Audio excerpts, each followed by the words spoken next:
오늘 말씀은 그러므로라고 시작을 합니다. 그러므로. 앞에 이런저런 이야기를 하고서 그러므로 이렇게 하여라, 이런 식의 흐름입니다. 앞에 어떤 내용이 나오냐면 베드로전서 1장 1절부터의 내용을 보면 1절과 2절에 보면 교회를 향해, 성도들을 향해 너희는 예수 그리스도의 피 뿌림을 얻기 위해 택하심을 받은 자들이다 라고 얘기를 합니다. 그리고 3절에는 예수 그리스도를 죽은 자 가운데서 부활하게 하심으로 너희를 거듭나게 했다는 내용이 나옵니다. 4절에는 하늘에 간직하신 유업을 잊게 하는, 너희는 하늘에 간직하신 그 유업을 잊게 하는 그런 존재이다. 5절에는 말세에 나타내시기로 예비해 두신 구원을 얻을 존재다. 그리고 그때까지 하나님의 능력으로 보호하심을 받는 존재다라고 이야기를 합니다. 6절에는 그래서 지금은 비록 이런저런 시험으로 말미암아 잠깐 근심할 수는 있으나 그러나 기뻐하는 자들이다.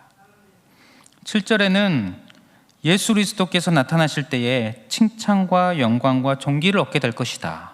너희는 그런 존재다, 이런 얘기를 합니다.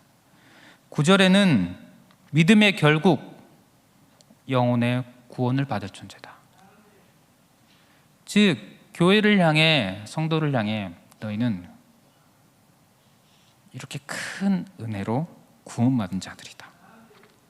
이 구원이 얼마나 귀하다면 10절부터 12절에 보면 선지자들, 구약의 선지자들도 알고 싶어서 부지런히 연구하고 살폈다고 이야기를 하고, 천사들도 살펴보기를 원하는 참 값진, 특별한, 너무나도 소중한 구원을 너희들은 그 구원을 받은 자들이다, 이렇게 얘기를 합니다.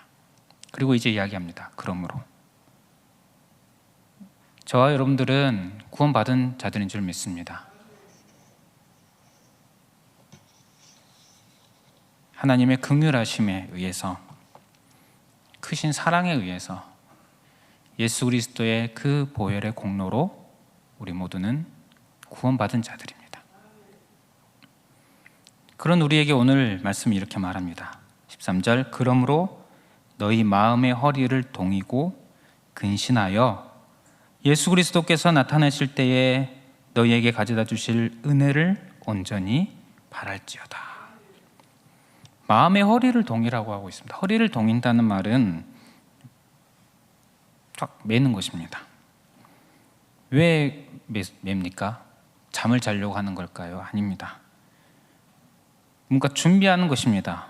무엇을 하러 가려는 것일 수도 있고, 누군가를 맞이하려고 채비하는 것일 수도 있고, 뭔가 마음을 다잡고 준비하는 그런 내용입니다. 근신하라고 말하고 있습니다. 말과 행동을 삼가는 것입니다. 이 원어는 술 취하지 않는 것, 즉 내 스스로를 내가 컨트롤할 수 있는 그런 상태로 만드는 것을 말합니다. 허리를 동이는 것과 같은 맥락입니다. 비슷한 느낌으로 반복해서 말하고 있습니다. 그래서 허리를 동이라, 근신하라. 마음을 붙잡고 그냥 흘러가는 대로 그렇게 살지 말고 채비를 하고 있어라, 정신을 차려라, 준비하라, 이런 내용 아닙니까? 그렇게 하고서 온전히 바랄지어다. 누구를 바랍니까? 다시 오실 예수 그리스도. 온전히 바라라. 이 부분을 영어로는 소망이라고 번역이 되어 있습니다. 온전히 소망하라는 것입니다. 온전한 소망, 우리 온전한 소망, 예수 그리스도. 우리 예수님은 십자가에서 죽으시고 부활하시고 승천하셨습니다. 그리고 다시 오실 줄 믿습니다. 그렇다면 예수님께서 다시 오심을 우리는 기억해야 합니다. 예수님의 재림을 바라보며 사는 것이 우리 그리스도인의 삶입니다. 여러분 어떠십니까? 예수님의 재림을 바라보고 살고 계십니까? 칼빈 선생님은 오늘의 이 본문을 가지고 이렇게 말합니다. 베드로 사도의 목적, 지금 이 말하는 목적이 우리를 세상 밖으로 불러내는 데 있다고 표현을 합니다. 지금 우리를 세상 밖으로 불러내려고 한다는 것입니다. 우리가 이 땅에 머물러 있습니다. 베드로전서 1장 1절에는 우리를 나그네라고 합니다. 이 땅에서 우린 나그네입니다. 우리는 나그네라면 어딜 가고 있습니까? 하늘나라로 가고 있습니다. 그런데 나그네처럼 살고 계십니까? 많은 그리스도인들이 참 그렇게 하지 못하고 있습니다. 우리는 이 땅에 익숙합니다. 이 땅을 사랑합니다. 이 땅에서 무언가를 더 하기를 원하고 더 누리기를 원하고 마치 이 땅에서 천년 만년 살듯이 머무르려는 듯이 살고 도통 빠져나올 생각을 하지 못하고 있습니다. 그러나 우리는 이곳에 머물러 있을 자들이 아닙니다. 이 세상은 우리의 집이 아닙니다.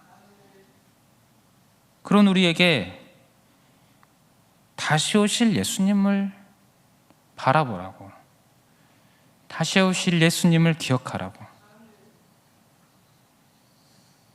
말을 하고 있습니다. 예수님은 누가복음 12장에 이렇게 말을 합니다. 허리에 띠를 띠고 등불을 켜고 서 있으라. 너희는 마치 그 주인이 혼인집에서 돌아와 문을 두드리면 곧 열어주려고 기다리는 사람과 같이 되라. 주인이 와서 깨어있는 것을 보면 그 종들은 복이 있으리로다. 내가 진실로 너희에게 이르노니 주인이 띠를 띠고 그 종들을 자리에 앉히고 나와 수종 들리라. 35절에 허리에 띠를 띠고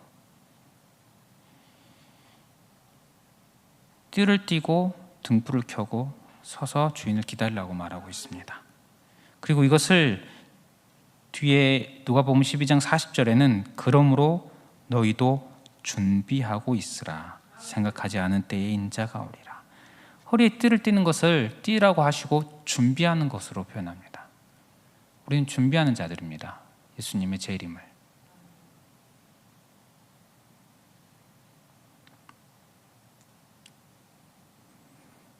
분명히 저와 여러분들은 예수님 재림하실 것을 믿는 줄 압니다.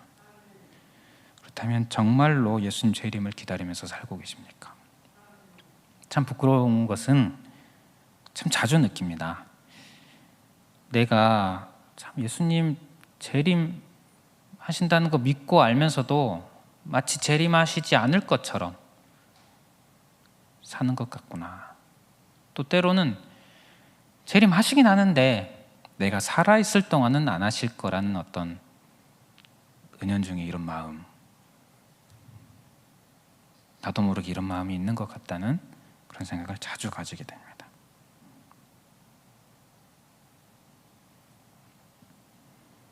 그러나 그것은 잘못된 생각입니다. 아주 잘못된 생각입니다. 오늘 우리가 이 말씀을 기억하면서 예수님의 재림을 기억하고 재림하실 예수님만 바라봤으면 좋겠습니다. 지금 특별히 고난주간으로 보내고 있습니다. 우리 특별 새벽기도도 하고 있습니다. 그 어느 때보다 우리 재림하실 주님을 바라보는 시간이 되시기를 바랍니다.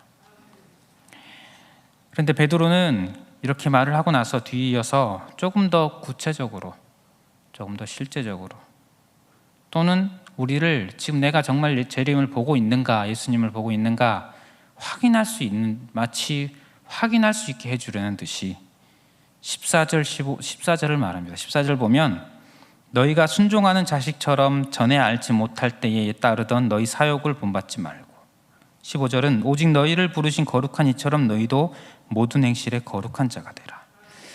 예수님을 바라보는 구원받은 자, 또 예수님의 재림을 바라보는 자의 삶이 어떠해야 되는지를 말하고 있습니다.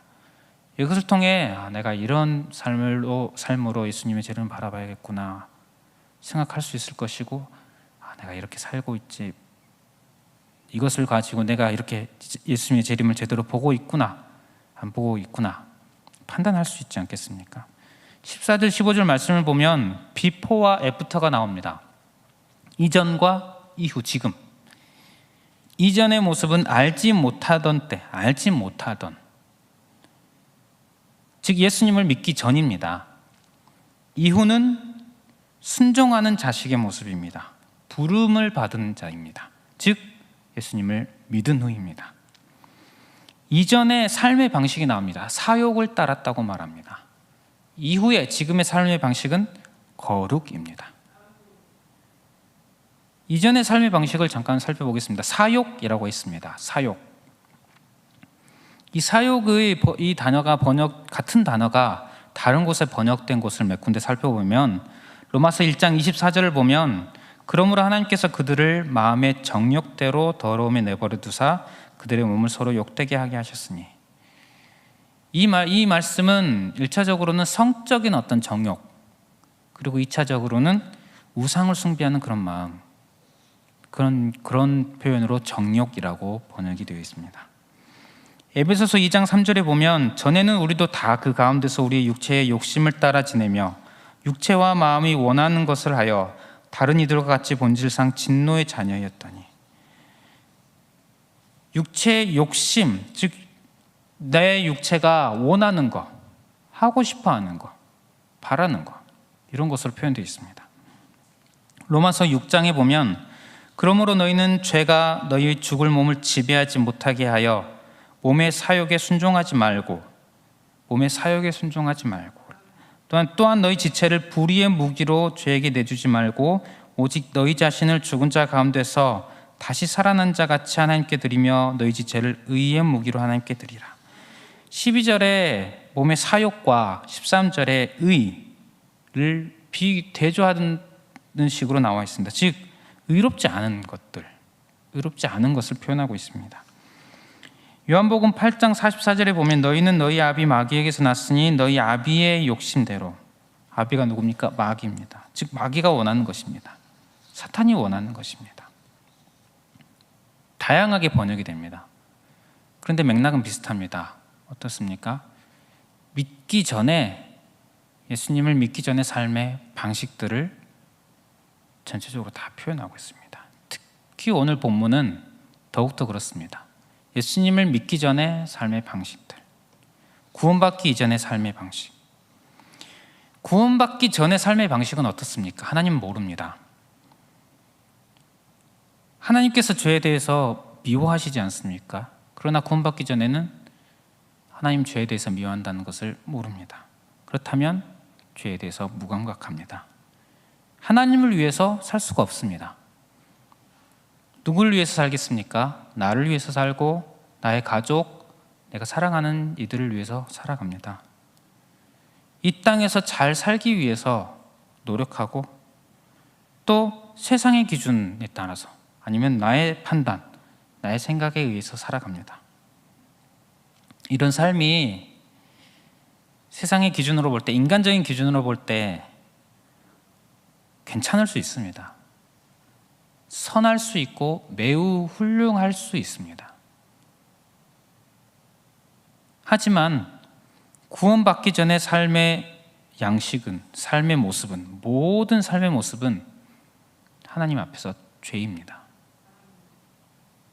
왜냐하면 하나님 없는 것이기 때문입니다.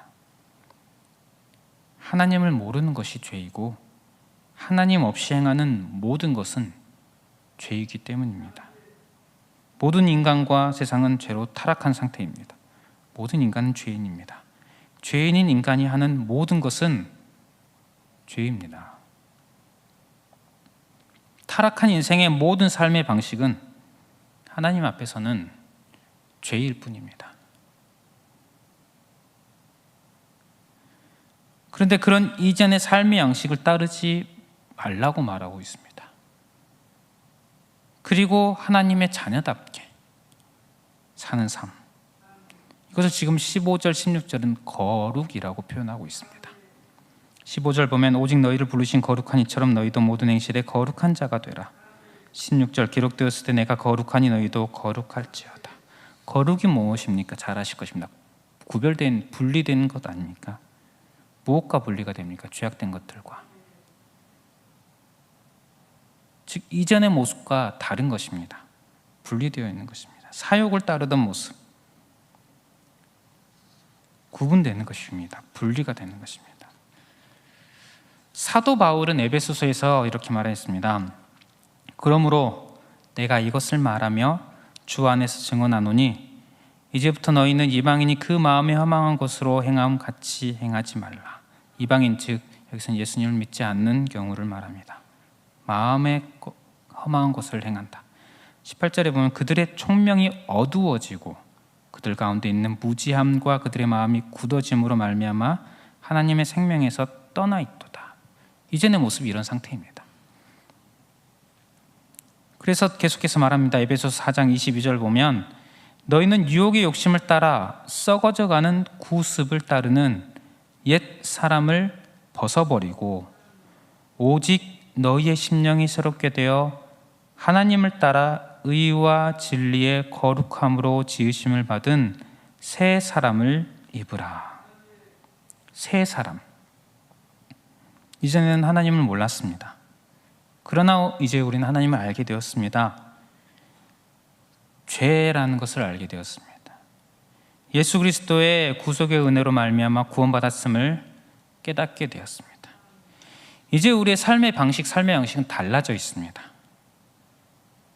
겉으로 보기에는 사람들이 보기에는 크게 다르지 않을 수 있습니다.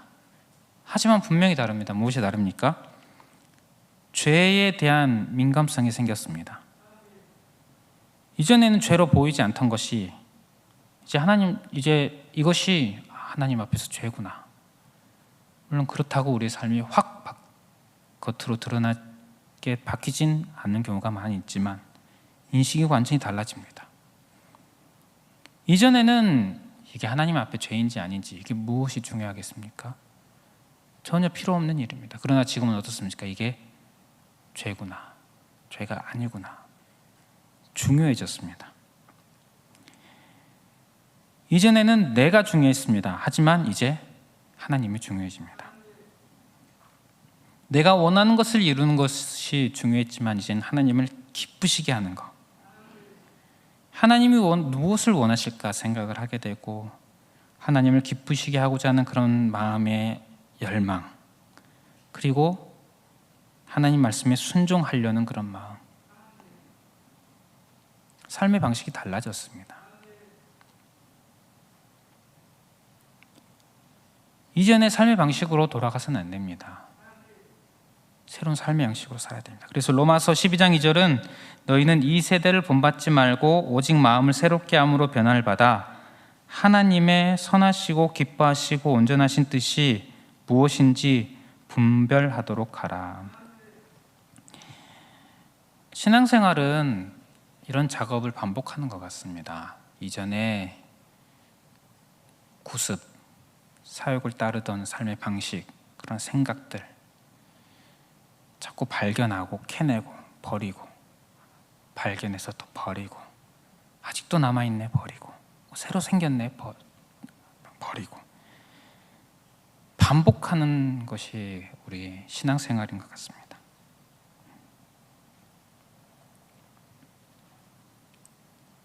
이런 반복된 작업을 멈추지 않고 하시기를 바랍니다. 혹시 우리를 살펴봤으면 좋겠습니다. 내가 예수님 믿기 전에 삶의 방식을 혹시 아직 그대로 가지고 있는 것은 있지 않은가? 그렇다면 한번 점검해 보셔야 됩니다. 신앙의 눈으로 살펴보아야 합니다. 과연 이것이 사욕인지 거룩인지. 지금 우리의 삶의 방식들 하나하나 점검해 보셨으면 좋겠습니다. 내가 생각하기에 이거 좋다 이런 게 있을 것입니다. 우리 마음에 끌리는 것이 있고 이거 선해 보이는 것 있을 것입니다. 하지만 그것 모두 살펴보셔야 합니다. 살펴보는 과정이 필요합니다. 과연 하나님께서 이것을 기뻐하실까?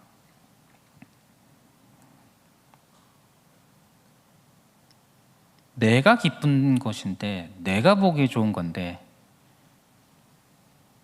하나님도 좋아할 거라고 착각하고 있는 건 아닐까? 내 눈에 좋아 보이는 것일 뿐은 아닐까?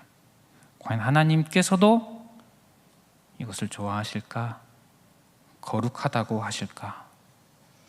점검해 볼 필요가 있습니다. 삶의 방식, 세상의 삶의 방식 세상이 칭찬하고 좋게 여기는 방식들, 세상에서 참 잘한다고 얘기하는, 좋다고 얘기하는 것들, 우리 그리스도인이 이것들을 가져올 수 있습니다. 왜냐하면 하나님께서는 이 세상에 하나님의 지혜를 베풀어 주셨기 때문입니다. 하나님께서 주신 지혜를 우리가 사용할 수가 있고 받아들일 수 있습니다. 다만 우리가 세상에서 무언가를 삶의 방식을 가져올 때 반드시 분별의 과정이 필요합니다. 히브리서 말씀처럼 하나님의 선하시고 기뻐하시고 온전하신 뜻인지, 아무리 좋은 것이라도 이 세상의 방식이 정말 좋더라도 교회가 이것을 가져올 때 세상과 동일한 기준으로 가져온다면, 뭔가 성취를 위해서, 뭔가 효과를 내기 위해서 가져온 것이라면 과연 하나님이 어떻게 보실까요? 세상과 동일한 것을, 세상의 것들을 우리 가져오는데 동일한 기준이 아니라 다른 기준으로 우리가 가져온다면, 거룩의 기준으로 가져온다면 하나님이 기뻐하실까, 이런 기준으로 가져온다면 우리가 이것들을 살펴보아야 합니다. 그리고 하나님 앞에서 기뻐하시지 않는 것 같다, 거룩하지 않는 것 같다 싶으면 과감히 버리는 것, 이것이 우리의 성도인 줄 믿습니다. 교회인 줄 믿습니다. 구원받기 전에 삶의 방식을 따라 살지 않는 것, 즉 사람의 마음, 사람의 원대로 하지 않고 세상의 방식대로 살지 않는 것. 우리 그리스도인의 삶은 나의 바램, 나의 원함에 따라 사는 것이 아니라 하나님이 무엇을 원하시는가. 오늘 우리가 이 말씀을 기억하면서 과연 나에게 이전의 사역, 삶의 방식이 무엇이 있었는가 한번 점검해 보시기를 바랍니다. 우리를 돌아보는 시간을 가지시기를 바랍니다. 말씀 마무리하겠습니다. 우리는 이사를 할 때 짐을 정리합니다. 그러다 보면 쓰레기가 참 많이 나옵니다. 이사를 하지 않는다면, 머물러 있다면 굳이 버리지 않아도 될 물건들입니다. 우리가 이사를 하지 않고 머물러 있었다면 이런 게 있었나, 어쩌면 인식하지 못했을, 있기는 하지만 굳이 버려야 할 필요성을 느끼지 않았을 것들일 것입니다. 하지만 이사를 하려면 버려야 됩니다. 우리는 이 땅에서 나그네입니다. 계속해서 살아갈 자들이 아닙니다. 하나님의 나라를 바라보며 하나님의 나라를 향해 가는 자들입니다. 그런 우리는 마음의 허리를 동이고 근신하여서 이전의 삶의 양식들, 버려야 할 것들 과감히 버리고